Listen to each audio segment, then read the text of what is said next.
관절, 그만 좀 쫓아와.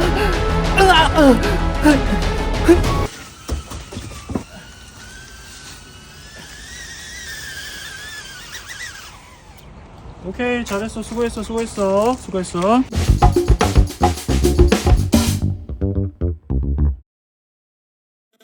인트로에서 보셨던 것처럼 반려 드론이 하나 생겼습니다. 호버에어 X1 스마트라는 제품인데요. 제 생애 첫 드론이에요. 가벼운 데다가 조작도 간편해서 언뜻 보면 그냥 장난감처럼 보이기도 하는데 여행이나 일상에서 사용하는데 이 정도 이상의 성능이 필요할까 싶을 정도로 굉장히 만족스러운 드론이었어요. 이렇게 나를 따라다니면서 찍어주는 이른바 셀피 드론의 원조가 바로 이 호버에어 시리즈인데요. 제로제로 로보틱스라고 회사 이름은 살짝 장난감 회사 느낌도 나긴 하지만 2016년부터 이 호버 시리즈를 만들어 왔고 저도 SNS에서 굉장히 자주 봤던 제품이라 궁금했었는데 이번에 X1 스마트라는 제품이 출시됐다고 해서 보내주셨습니다. 자, 그럼 하나씩 살펴보도록 할게요. 먼저 간단한 언박싱입니다. 하얀색의 패키징이 상당히 깔끔한데요. 이 이미지는 아마 실물 사이즈인 것 같죠? 회사 이름과 제품명이 사이드에 적혀 있고요. 비닐을 뜯고 박스 손잡이를 잡아당기면 열리는데 재밌는 게 바깥에 있는 프로펠러가 박스 열고 닫을 때마다 돌아가더라고요. 처음엔 무슨 예비 프로펠러가 달려있는 줄 알았는데 그냥 오로지 재미를 위해서 만들어 놓은 장치였어요. 박스가 커지는 걸 감수하면서도 멋과 재미만을 위해 이런 걸 만들어 놓은 마인드. 재밌네요. 자, 이게 바로 호버에어 X1 스마트의 본체인데요. 어라? 컬러가 블랙이네요. 포장엔 화이트로 돼 있는데 아마 랜덤으로 보내주신 것 같습니다. 화이트가 더 예뻐서 화이트를 받았으면 했는데 뭐 그래도 블랙이 어그로를 덜 끈다는 장점도 있어요. 드론의 첫인상은 정말 가볍다는 겁니다. 무게를 재보면 정확하게 99g인데 이전 모델보다 무려 26g이 가벼워졌어요. 보통 1, 2g 정도 오차가 있는 경우가 많은데 정확하게 99g이더라고요. 플라스틱 재질이 굉장히 부드러운데 이게 최신 개발 소재라고 합니다. 그리고 정말 말도 안 되게 가벼워서 진짜 그냥 장난감 같은 느낌도 들어요.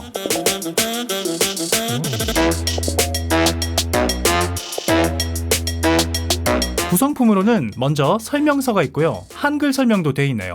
그리고 이건 듀얼 배터리 충전 허브인데 추가 배터리가 꽂혀 있습니다. C타입으로 충전이 되고 파우치도 들어있네요. 그리고 프로펠러 교체를 할 수 있는 작은 수리용 키트 같은 게 들어있고 C2C 케이블도 들어있는데 이 제품이 메모리 일체형이기 때문에 충전 겸 파일 전송 겸 사용할 수 있어요. 그리고 예비 프로펠러가 2개 들어있어서 파손 시에 교체할 수 있게 되어 있는데 왼쪽 오른쪽 다른 종류로 하나씩 들어있습니다. 자, 그럼 드론 본체를 살펴보겠습니다. 프로펠러 4개가 케이지 안에 들어있는 형태인데요. 워낙 가벼운 데다가 케이지도 상당히 촘촘해서 부딪혀서 사람이 다치거나 할 일은 절대 없을 것 같고 추락을 하더라도 크게 데미지가 있을 것 같진 않아요. 위쪽에는 전원 버튼과 모드 버튼이 있어서 6가지 모드를 선택할 수 있습니다. 그리고 이전 모델과 가장 크게 달라진 게 바로 접이식이 아니라는 거예요. 이렇게 반이 접히면서 부피가 작아지는 게 호버에어 X1의 특징이었는데 X1 스마트는 접히지 않는 일체형 바디로 변경되었습니다. 처음엔 좀 아쉽다고 생각했는데 사용하다 보니까 사이즈 자체가 더 작고 더 가벼워져서 크게 불편한 점이 없고 또 접이식에서 느껴지는 조잡한 느낌이 없으니까 오히려 더 견고하고 좋더라고요. 배터리는 이렇게 탈착식으로 교체를 할 수 있고 아래쪽에는 센서가 보이네요. 전원을 켜니까 처음엔 중국어로 안내를 해주는데 출시 버전에서는 펌웨어 업데이트를 통해서 한국어 음성도 지원한다고 합니다. 제가 리뷰하는 버전은 아직은 영어로만 안내를 해주네요.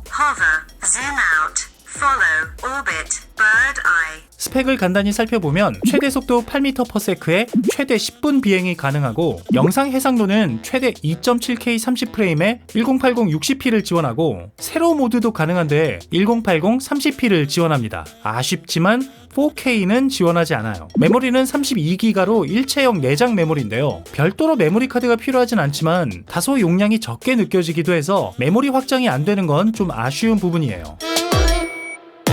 작동 방법은 아주 간단한데요. 먼저 전원 버튼을 길게 눌러서 전원을 켜준 다음 모드를 선택하고 손바닥에 올려놓습니다. 그리고 전원 버튼을 한 번 더 눌러주면 잠시 후 비행이 시작되는데 이게 셀피 드론인 만큼 나를 인식해야 하기 때문에 카메라 앞에 내가 보여야 되더라고요. 그리고 촬영 후 비행 종료에는 2가지 방법이 있는데요. 드론 아래에 손바닥을 대면 자동으로 손바닥에 착륙을 하는 게 정석이고 상황에 따라서 강제로 드론을 잡아서 뒤집으면 외마디 비명을 지르면서 비행이 멈추게 됩니다. 이게 진짜 비명 소리처럼 것처럼 들리는데 뭔가 드론에 데미지가 갈 것 같은 느낌이라 자주 하면 안 될 것 같아요. 그래도 이렇게 세워야 되는 때가 있더라고요. 이따 알려드릴게요.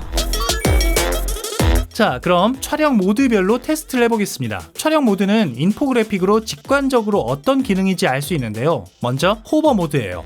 호버 모드는 말 그대로 제자리에 가만히 떠 있는 건데요. 내가 멀어지거나 가까워지거나 상관없이 제자리에 가만히 있으면서 방향만 나를 따라오게 됩니다.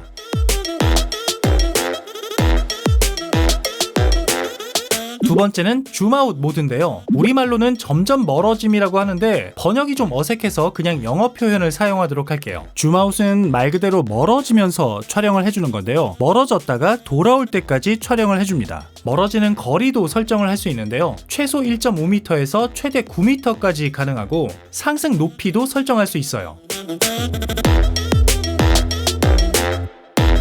세 번째는 가장 많이 사용하게 되는 추적, 팔로우 모드인데요. 말 그대로 일정 거리를 유지하면서 나를 졸졸 따라다니면서 촬영을 해줍니다. 팔로우 성능이 생각보다 괜찮았는데 갑자기 방향 전환을 하거나 빨리 뛰어도 잘 따라오더라고요. 전력 질주를 하면 따돌릴 수 있을 줄 알았는데 제가 과소평가를 했나봐요. 뛰는 놈 위에 나는 드론이 훨씬 빨랐습니다. 비행 높이도 조절할 수 있는데 각각 느낌이 다르더라고요. 이렇게 위에서 내려다보는 게 항공샷의 느낌이라면 수평 높이는 정말 제3자가 나를 따라오는 느낌이고 높이를 낮게 설정하면 마치 추격당하고 있는 것 같은 긴장감도 느껴집니다. 네 번째는 회전, 오빈 모드인데요. 일단 일정 거리만큼 멀어진 다음 촬영을 시작하면서 내 주위를 한 바퀴 돌고 촬영이 끝나면 다시 착륙을 위해 가까이 다가옵니다. 이렇게 알아서 촬영하고 알아서 멀어지고 가까이 오는 게 드린이로서 참 신기하고 재밌더라고요.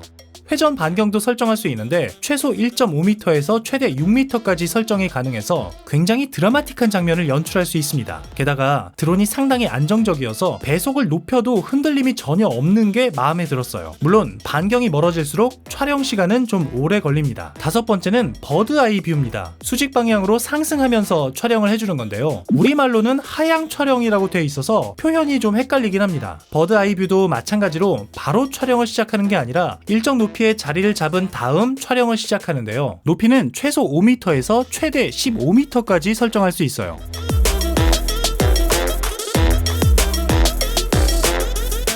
와, 15m 별거 아니라고 생각했는데 정말 높게 올라가더라고요. 지금 보니까 회전 기능도 있는데 이걸 왜 안 써봤나 모르겠어요. 마지막은 커스텀 모드인데요. 수동 제어나 프론트 추적 등의 기능을 선택할 수 있는데 이게 처음부터 사용 가능한 건 아니고 내 비행 경력에 따라서 하나씩 기능 제한이 풀리도록 되어 있습니다. 쉬운 모드부터 충분히 연습하고 고급 기능을 사용하라는 건데 다른 드론들도 그런지 모르겠지만 괜찮은 시스템인 것 같아요. 아직 안 풀린 기능들도 있고 해서 슈퍼 프론트 추적과 수동 제어 모드만 사용해 봤는데요. 먼저 수동 제어는 스마트폰 어플의 버튼으로 일반 드론처럼 컨트롤이 가능합니다. 8개의 버튼으로 앞, 뒤, 좌우, 상하, 높이 조절과 회전 등이 가능하고 카메라 각도 조절도 가능해요. 버튼들을 조합하면 대각선 비행이나 회전하면서 고도 변경 같은 것도 가능한데 처음엔 좀 헷갈리다가 나중엔 익숙해졌습니다. 물론 일반 드론처럼 속도가 엄청 빠른 건 아니지만 어느 정도 원하는 움직임은 다 가능했어요. 그리고 슈퍼 프론트 추적은 말 그대로 내 앞쪽에서 나를 앞서가면서 촬영을 해주는 건데 생각보다 인식을 잘합니다. 방향 전환만 급하게 하지 않으면 내 앞쪽에서 잘 따라가는데 정말 남이 찍어주는 것 같은 느낌이 들어서 좋더라고요. 특히 이런 개울가 장면 같은 경우는 드론이 아니면 찍을 수 없는 장면이죠. 그런데 처음엔 멈추는 방법을 몰라서 애를 좀 먹었어요. 착륙시키려고 가까이만 가면 도망을 가버리니까 겨우겨우 붙잡아서 강제 종료를 했었는데 체포인이야? 나중에 보니까 멈추는 방법이 따로 있더라고요. 제자리에 3초 정도 가만히 서 있거나 X자 제스처를 하면 멈춘다고 합니다. 구매하시는 분들은 꼭 기억하셨다가 저처럼 생쇼하지 마세요. 그리고 다른 테스트들도 해봤습니다. 일단 HDR 모드인데요. HDR은 1080p만 가능하긴 한데 일단 전반적으로 좀 더 화사한 느낌은 들어요. 화질 자체는 좀 아쉽긴 한데 채도도 좀 더 높고 역광에서 안부도 훨씬 밝습니다. 그리고 나중에 업데이트가 된 건지 2.7K HDR 모드가 생겼던데 이건 딱히 큰 차이는 모르겠더라고요. 그리고 2명이면 어떻게 추적을 할지 궁금해서 테스트를 해봤는데요. 일단 기본적으로는 나를 잘 따라옵니다. 이렇게 단순하게 양쪽으로 흩어지는 정도는 잘 구분을 하고요. 막 섞여 있다가 멀어져도 잘 따라옵니다. 그냥 아무나 찍은 건가? 그런데 아예 대놓고 혼동을 주겠다 마음 먹으면 속긴 하더라고요. 덕분에 잘 놀았고요. 이번엔 장애물 인식 능력이에요. 기본적으로 장애물을 인식하면 제자리에 멈춰서 피사체를 기다리다가 다시 피사체를 인식하면 추적을 이어가는데요. 천천히만 움직이면 큰 문제는 없습니다. 이런 좁은 곳도 잘 통과하더라고요. 하지만 장애물과 갑자기 겹쳐진다거나 급하게 방향 전환을 해서 피사체가 숨어버리면 충돌 알림이 뜨면서 비상 착륙을 하는 경우도 있었습니다. 물론 충돌이라고 해서 강하게 부딪히는 건 아니고 살짝 닿을락말락하기만 해도 충돌이라고 인식을 해서 안전하게 착륙을 하니까 파손 걱정할 필요는 없을 것 같아요.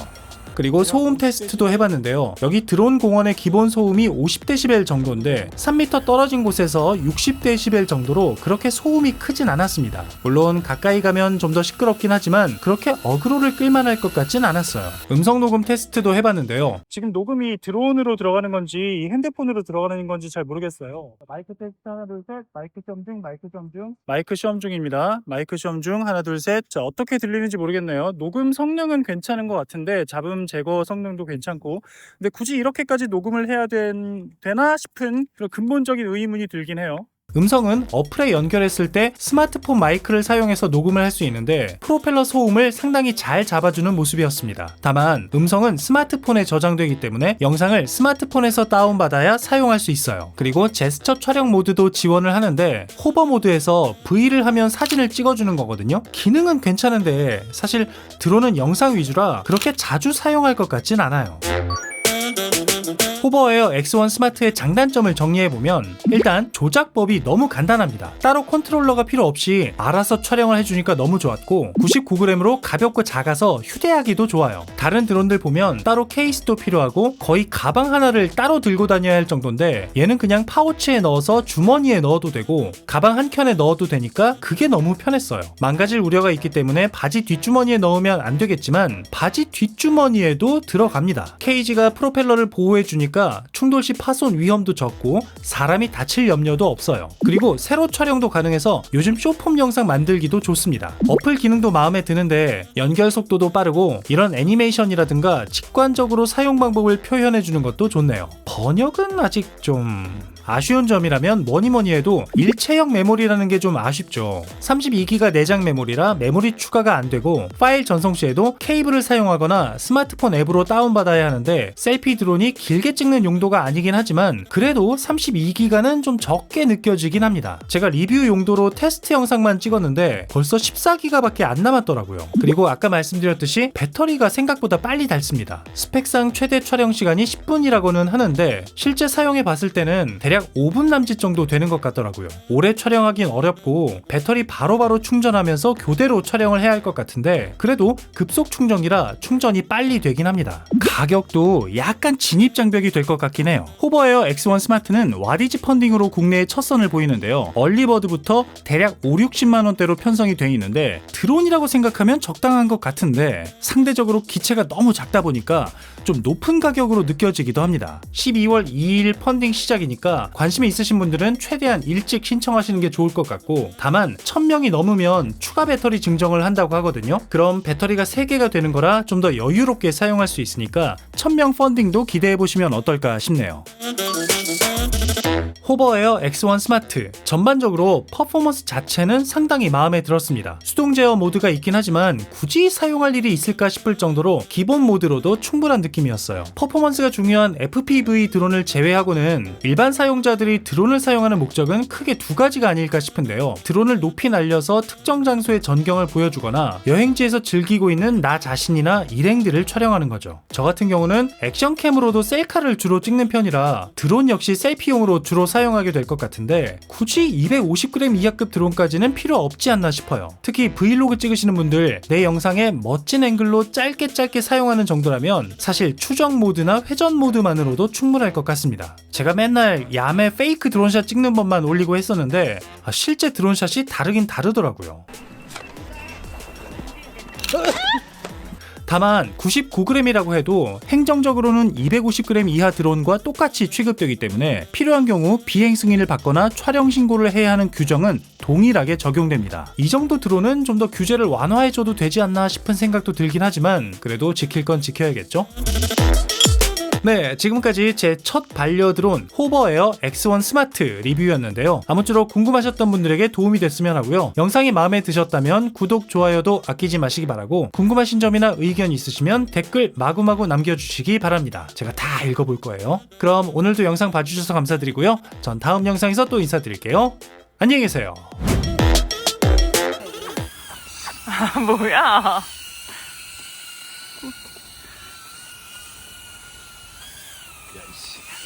빨리 내려와.